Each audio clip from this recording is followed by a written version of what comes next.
Thanks, guys. That's right. The Iowa swim team actually managed to pull off an upset against Minnesota this weekend as well. The men's team was lucky enough to do that, but unfortunately not the women's.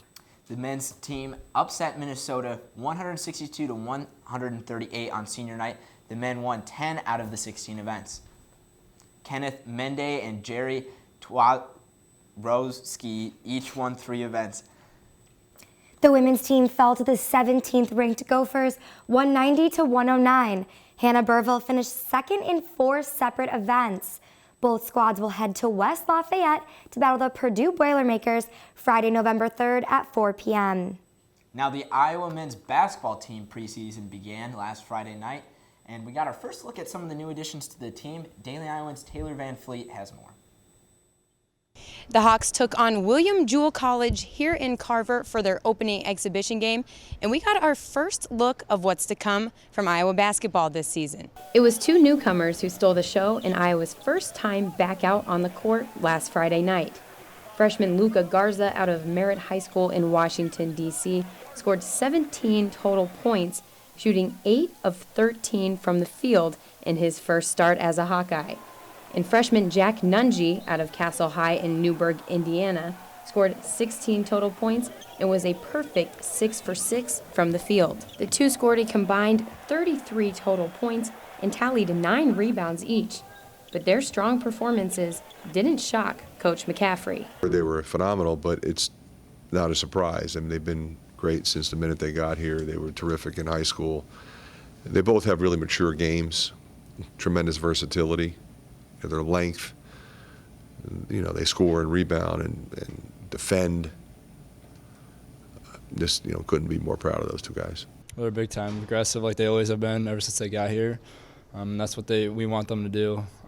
They're dominant on the glass, and they showed that in the second half. We wanted them to be more aggressive in the second half, and they did that. The fact that they didn't have any jitters or they didn't play like they were nervous at all today, that was huge. And so I feel like, obviously it's an exhibition game, so it's going to get tougher down the road, but I think those 2 are off to a great start so far.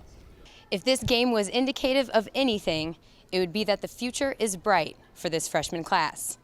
Reporting for Iowa basketball, this has been Taylor Van Fleet with Daily Iowan TV Sports. It looks like we'll get to see another young and talented group on the court this season.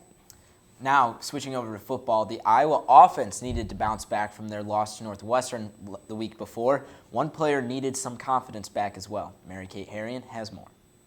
After having the heartbreaking drop in overtime against Northwestern, Noah Fant came out and redeemed himself, having 3 catches, including a 45-yard bomb from Stanley to connect for the second touchdown of the game.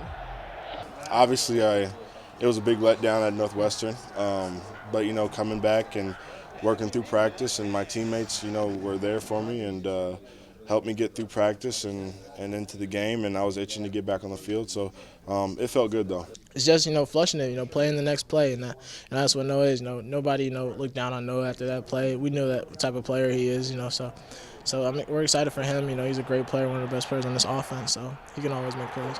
We knew he was going to bounce back. He's a strong-minded guy. And we know he can do it. He's one of the best guys. He's one of the best guys on the team, and we're gonna need him. I mean, he's a terrific football player, and we know that, and just make sure that he knows that. Every time that he's out there, that he can make a play. Not only was Fant able to regain his confidence from the Northwestern loss, but the whole offense made up for their lack of scoring by getting on the board against Minnesota within the first 4 minutes of the game.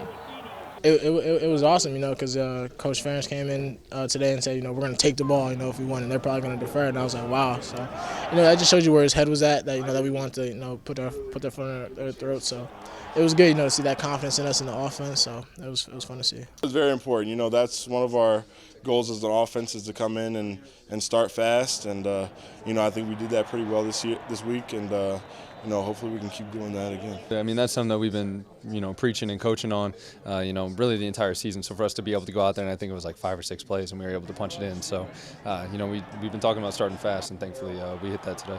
After a string of slow starts from the Iowa offense, they finally showed some life back on the field that can hopefully stick with them as they get ready to welcome in Ohio State on Saturday. Reporting from Kinnick Stadium, this has been Mary Kate Harrion for Daily Iowan TV Sports. Well, Bo, it was great to finally see Iowa's offense step up into the role that they needed. but on the other hand, the defense has been killing it all season, just like Josie and Josh. Yesterday, it was announced that the 2 Iowa football players were named to the semifinalists for the 2017 Bednarik Award. Senior linebacker Josie Jewell and defensive back Josh Jackson made the list for Best Defensive Player in the nation. Jewell was also named a semifinalist for the Butkus Award, which goes to the best linebacker in the nation. The finalists for both awards will be announced November 20th, and the winner for both these awards will be announced in early December. Be sure to tune in tomorrow for updates from Iowa football's press conference today. And I take a closer look at one freshman golfer who moved here all the way from Ireland. Guys, back to you.